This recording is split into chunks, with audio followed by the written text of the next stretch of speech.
Welcome back to my YouTube channel. चलिए इस वीडियो में हम लोग देख लेते हैं अटल बिहारी वाजपेयी मेडिकल यूनिवर्सिटी के द्वारा जो उत्तर प्रदेश में आपका बीएससी नर्सिंग के लिए एंट्रेंस एग्ज़ाम कंडक्ट कराया जाएगा। अभी देखिए आपके एंट्रेंस एग्ज़ाम जो होने वाले हैं 14 जून को आपके एंट्रेंस एग्ज़ाम होंगे और 5 जून को आपके एडमिट कार्ड आएगा। एडमिट कार्ड की डेट भी अभी नेक्स्ट वीडियो, इसके पहले वीडियो में एडमिट कार्ड के ऊपर ही अपलोड किया था। तो आज देखिए डेट की अगर बात किया जाए 4 जून आपका एंट्रेंस एग्ज़ाम 4 तारीख आज है, 14 को है, तो टोटल 9 डेज आपके पास बचे हैं। 9 दिन में आपको क्या स्ट्रेटजी, क्या चीज़ फॉलो करना चाहिए, कौन कौन से चैप्टर इंपॉर्टेंट करने चाहिए, कितने घंटे रिवीजन करने चाहिए और क्वेश्चन का रिवीजन करना चाहिए या थ्योरी का, सब कुछ इस वीडियो में हम लोग देखने वाले हैं। तो आप लोग देखिएगा। तो देखिए चलिए कुछ चीज़ें आपको अच्छे से समझाते हैं, थ्योरी और एमसीक्यू के बारे में बताते हैं कि कैसे आप लगभग 7 डेज का हम लोग इस वीडियो में प्लान देखेंगे। 7 दिन का, 2 दिन तो लास्ट में हम लोग का वो अलग ही बातें चलेंगी, अलग ही रिवीजन चलेगा। तो इस वीडियो में हम लोग 7 डेज 1 वीक का प्लान देखेंगे। तो चलिए आगे चीज़ें आपको दिखाते। तो ये देखिए सिलेबस की बात कर लेते हैं। ये सिलेबस आपकी बायोलॉजी का है। देखिए अभी जो तैयारी कर रहे हैं ना, 3-4 टाइप के स्टूडेंट तैयारी कर रहे हैं। एक ऐसे स्टूडेंट तैयारी कर रहे हैं जो अभी तक एकदम कुछ नहीं पढ़े हैं, अभी 2-4 दिन से 10 दिन से शुरू किए हैं, वो एक स्टूडेंट है। एक स्टूडेंट ऐसे हैं कि लंबे समय से 6 मंथ 8 मंथ से तैयारी कर रहे हैं, ऐसे स्टूडेंट हैं। ऐसे स्टूडेंट भी हैं जो फ्रेशर स्टूडेंट हैं, पहली बार अभी बीएससी नर्सिंग का एंट्रेंस एग्जाम देंगे। कुछ स्टूडेंट ऐसे भी हैं जो 2-3 साल इसका एंट्रेंस एग्जाम बीएससी नर्सिंग का दे चुके हैं या नीट का दे चुके हैं, मतलब वो एंट्रेंस एग्जाम दे चुके हैं 2-3 बार। तो इसमें काफ़ी स्टूडेंट हैं। तो ये जो 2-3-4 बार एंट्रेंस एग्जाम दे चुके हैं ना, ये नीट का दे चुके हैं या फिर बीएससी नर्सिंग का, तो ये इनका सिलेक्शन देखिए पॉसिबिलिटी ज़्यादा है तैयारी करने के लिए।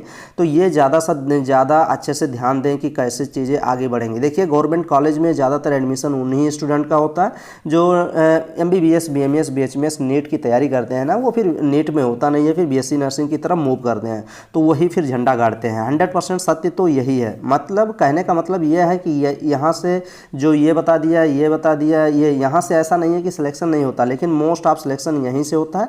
नहीं विश्वास है तो आप अपने कोई भी आपके रिलेटिव, कोई भी आपके फ्रेंड्स अगर गवर्नमेंट कॉलेज में पढ़ते हैं तो आप पूछ सकते हैं।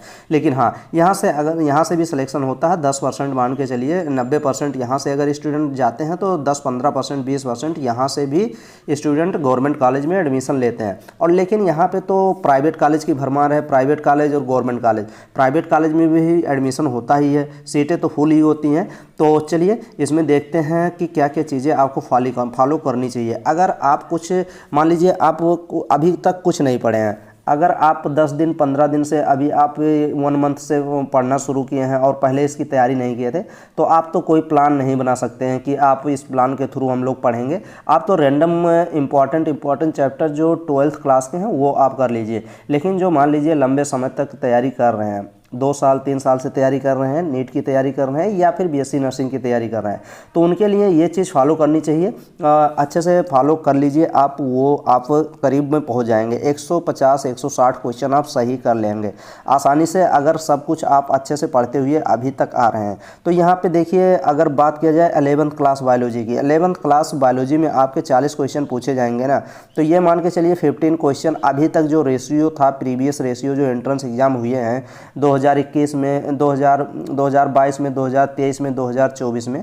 तो अटल बिहारी के थ्रू जो एंट्रेंस एग्जाम हुआ है तो उसमें लगभग 11th क्लास से मान लीजिए बायोलॉजी में 15 क्वेश्चन आए हैं। और अगर बात किया जाए तो यहाँ पे 25 से 28 या 30 क्वेश्चन आप मान के चलिए 12th क्लास से क्वेश्चन आए हैं। तो उसी के रेशियो के हिसाब से आप पढ़ सकते हैं। डाइवर्सिटी इन लिविंग वर्ड देखिए यूनिट है, हर एक यूनिट में 2-3 चैप्टर हैं, किसी में 3, किसी में 4, किसी में 3, किसी में 5, किसी में 6 ऐसे हैं। तो अगर यूनिट की बात किया जाए, diversity in living world, structural organisation in animal, cell structure function, plant physiology, human physiology, अब यहाँ पे 12th क्लास की है। तो हर एक चैप्टर वाइज देख लीजिए, चैप्टर वाइज देखेंगे तो थोड़ा सा चीज़ें समझ में आएंगी। देखिए हर एक चैप्टर में लगभग आपको 30 मिनट देने हैं। ऐसा नहीं है कि एक चैप्टर उठा रहे हैं और उस चैप्टर में 2 से 3 घंटे लगातार कंटिन्यू पढ़ते ही जा रहे हैं, नहीं, ऐसा करेंगे तो टाइम मिलेगा नहीं, फिर डिप्रेशन में जाएंगे कि चीज़ें समय नहीं है ना अभी।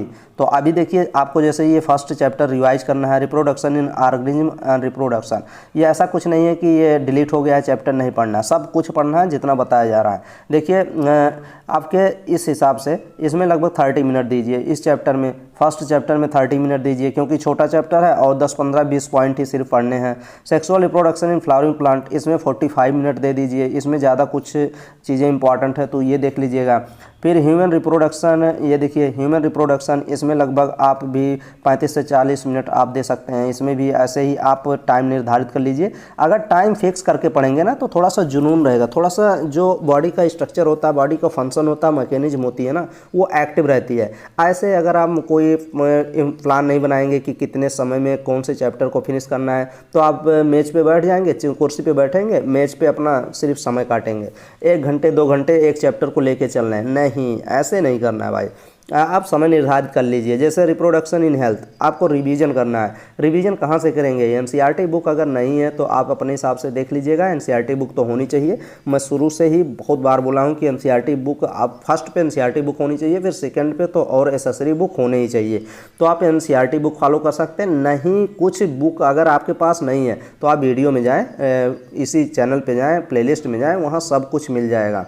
देखिए यहाँ रिप्रोडक्शन इन हेल्थ, जैसे इसको रिवीजन करना है तो इसका 20 मिनट दीजिए। 20 मिनट में आप ज़्यादा कुछ इसमें देख लेंगे, कुछ पॉइंट है तो वो आप पढ़ लेंगे। सेक्सुअली ट्रांसमिटेड डिजीज देख लीजिएगा, कौन कौन से हैं, एमटीपी देख लीजिए, बस इतना ही देख लेंगे। आईवीएफ, गिफ्ट, जिफ्ट, ये सब देख लेंगे, हो जाएगा।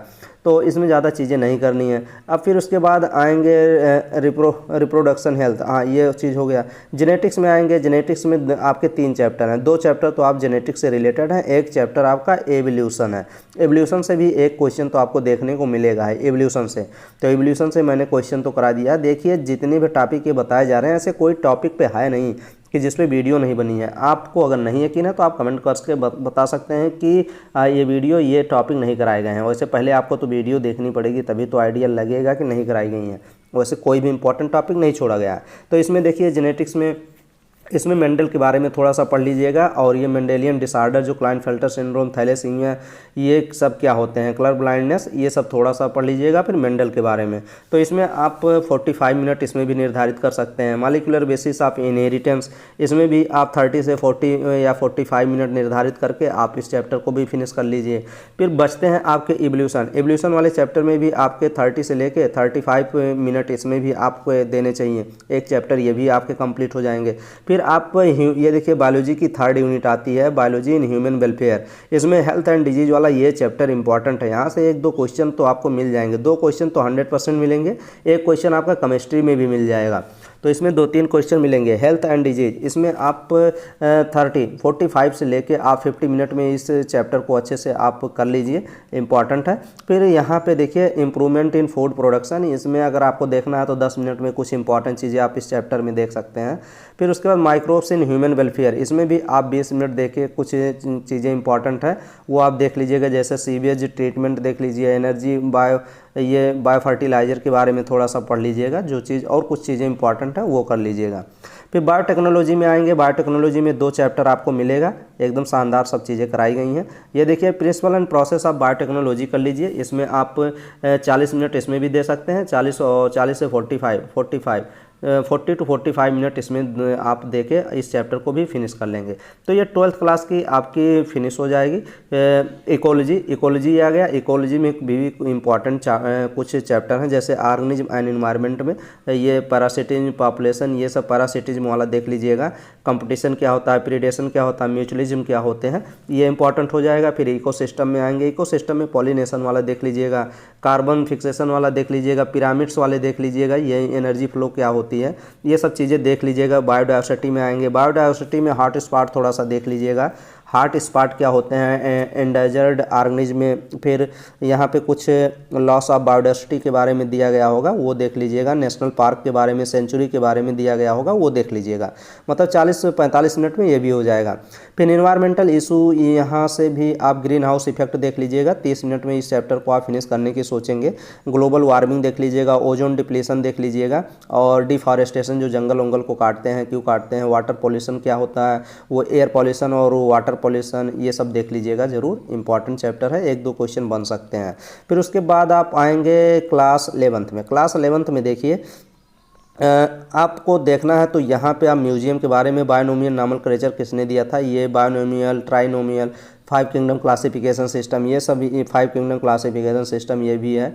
मोनेरा, प्रोटिस्टा, फंजाई इनटू, ये देख लीजिएगा मोनेरा क्या होते हैं, प्रोटिस्टा क्या होते हैं, फंजाई क्या होती है, फिर लाइकेन क्या होते हैं, वायरस क्या होते हैं, वायरवाइट्स क्या होते हैं। ये सब चीज़ें बहुत खतरनाक पढ़ाई गई हैं, तो ये सब चीज़ें आप देख लीजिएगा। फोर किंगडम क्लासिफिकेशन सिस्टम किसने दिया, थ्री किंगडम क्लासिफिकेशन सिस्टम किसने दिया, फाइव किंगडम, ये सब आप देख लीजिएगा। सिक्स किंगडम क्लासिफिकेशन सिस्टम किसने दिया, तो ये सब चीज़ें पढ़ लीजिएगा।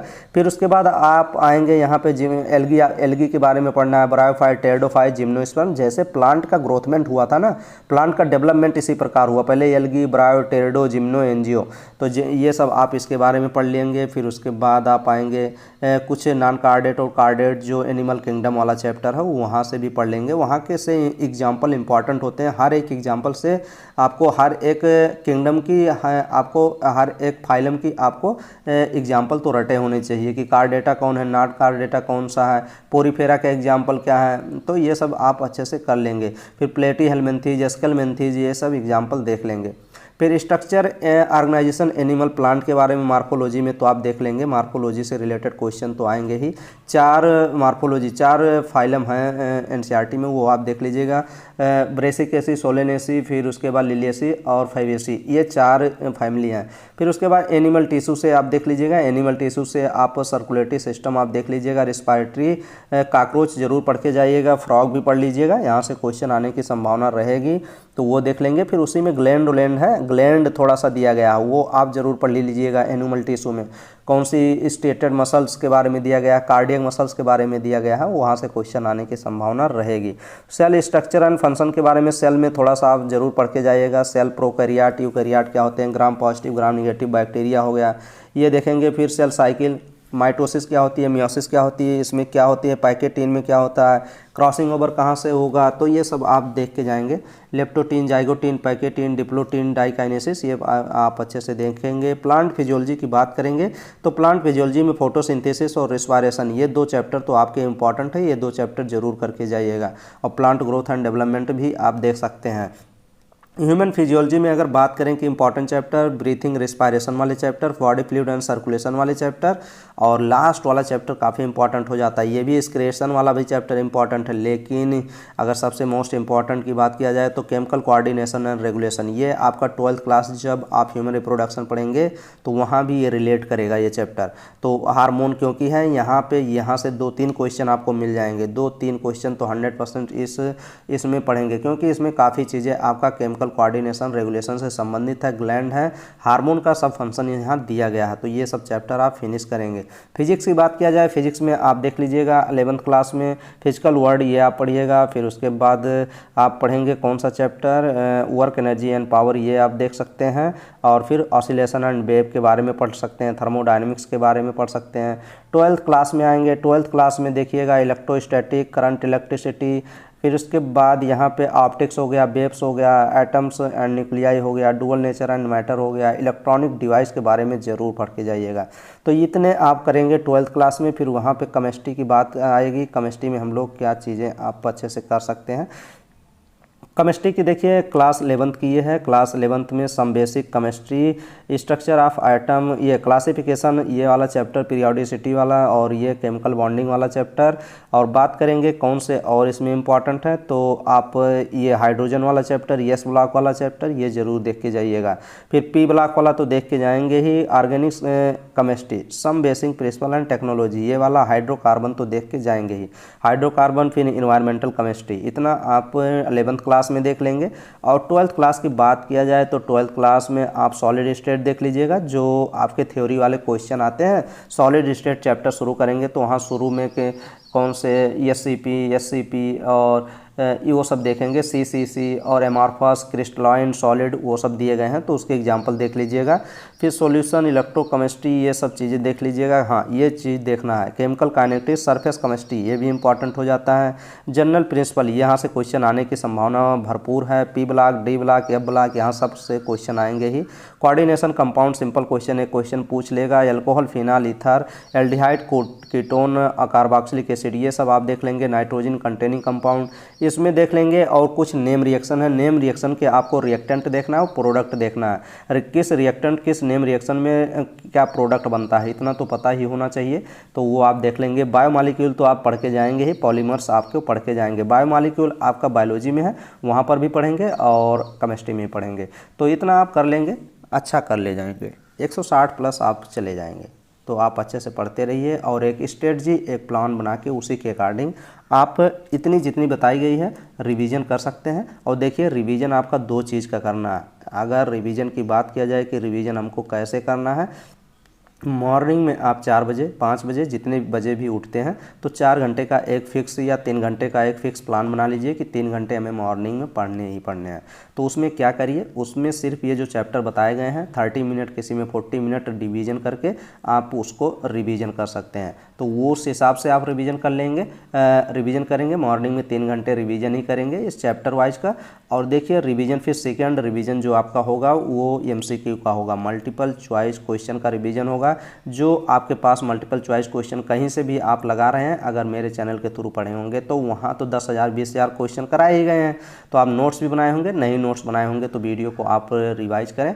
मैक्सिमम वीडियो आप लगभग टारगेट बनाएं 20 वीडियो आप एक दिन में तो फिनिश करें। थोड़ा सा फॉरवर्ड करके हाई लेवल पे करके आप उसको रिवीजन कर सकते हैं। और अगर आपके पास मल्टीपल चॉइस क्वेश्चन है तो उसको देखिए कहाँ पे गलती हो रही है। हर एक क्वेश्चन को डेली आप टारगेट बना लीजिए कि 200 से हमें 300 तक क्वेश्चन देखने ही देखने हैं, 200 से 300 क्वेश्चन हमको करने ही करने हैं। तो इस हिसाब से आप टारगेट बना के पढ़ सकते हैं। 1 वीक का ये प्लान था, 7 दिन यही करिए और लास्ट में 2 दिन का प्लान अलग होगा, वो हम लोग अलग देखेंगे। तो ये 7 दिन आप अपना सकते हैं। Thank you.